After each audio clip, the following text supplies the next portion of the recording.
আপনারা সবাই জানেন যে গত 20 দিনে 21 বারের মতো পেট্রোল পণ্যের মূল্য, পেট্রোল, ডিজেল, রান্নার গ্যাস সহ দাম বৃদ্ধি হয়েছে।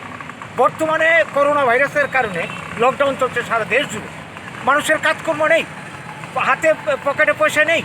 এই অবস্থা মানুষ এমনিতেই বাঁচতে পারছে না। এর মধ্যখানে এই পেট্রোলের দাম, ডিজেলের দাম বৃদ্ধির পরিণামে অবস্থাটা কী দাঁড়াচ্ছে? এই যানবাহনের ভাড়া বৃদ্ধি হয়েছে। তো যানবাহনের ভাড়া বৃদ্ধির কারণে এটার প্রভাব পড়ছে নিত্য প্রয়োজনীয় জিনিসের উপর, পরিবহন খরচ বেড়ে যাচ্ছে। এজ এ হোল আমাদের সবার জীবনযাত্রার উপর একটা চরম আঘাত তৈরি হয়েছে। এই যে পরিস্থিতি, অথচ আমরা দেখি যে বিদেশে যেখান থেকে আমাদের ইন্ডিয়াতে এই তেলগুলি পেট্রোলিয়াম আনা হয়, সেখানে পেট্রোলের দাম কত কম।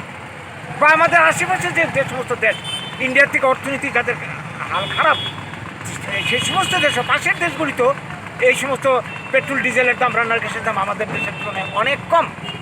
তো এই যে অবস্থা, মোদিজি ক্ষমতা আসার আগে কি বলেছিলেন আপনাদের নিশ্চয়ই মনে আছে? হ্যাঁ, তো বলেছিলেন পরিষ্কার যে আমরা ক্ষমতায় গেলে পেট্রোল ডিজেল এই সমস্ত জিনিসের দাম বাড়তে আমরা দেবো না। আজকে ঠিক তার উল্টোটা হচ্ছে, এবং এই কয়দিনে যেটা চলছে এটা তো এক্সেসিভ রেকর্ড, সারা পৃথিবীতে কোথাও নেই এই যে রেকর্ড। এরা কোথায় এই বিপদের দিনে মানুষের পাশে দাঁড়াবে? এই সাধারণ মানুষ, মানে খেটে খাওয়া মানুষ, এই মানুষের পাশে দাঁড়াবে না। দাঁড়িয়ে আজকে এই পেট্রোলের দাম, ডিজেলের দাম, রান্নার গ্যাসের দাম বাড়িয়ে চলছে দিনের পর দিন, প্রতিদিন দাম বাড়ছে। আর এটার ফল ভোগ করছে সাধারণ মানুষ, আমাদের পকেট মানে কাটা হচ্ছে। তো এর প্রতিবাদে আমাদের আজকে এটা প্রতীকী, আমাদের আজকে আমরা এখানে অবস্থান করছি। এই ধরনের আন্দোলন, প্রতিবাদী বিক্ষোভ সারা ত্রিপুরাতে আমরা করব। আজকে আমরা সেটা শুরু করলাম। আমরা কোনো মতেই এই গভর্নমেন্টের এই ধরনের সিদ্ধান্ত আমরা মেনে নেব না। আমরা গভর্নমেন্টের কাছে দাবি জানাচ্ছি, আমরা আবেদন জানাচ্ছি গভর্নমেন্টের অবিলম্বে এই বর্ধিত শুল্ক প্রত্যাহার করে। শুধু পেট্রোল নয়, আজকে আপনি দেখেন বিদ্যুৎ মাশুল বেড়ে গেছে। কী যুক্তি আছে?